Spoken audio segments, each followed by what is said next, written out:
રાજ્યના પોલીસ તંત્રમાં ધરખમ મોટો ફેરફાર।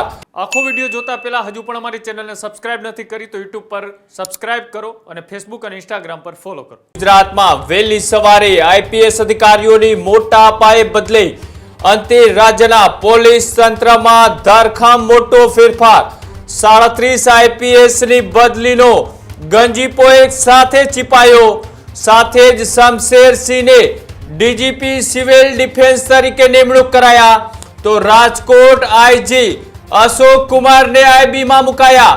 ગગનદીપ ગંભીરને એસએમસીના આઈજીપીનો વધારાનો ચાર્જ છે તે સોંપવામાં આવ્યો તો IPS Gautam Kumar Parmar IG CID crime બનાવાયા। સાથે જ રાઘવેન્દ્ર વત્સને આઈજી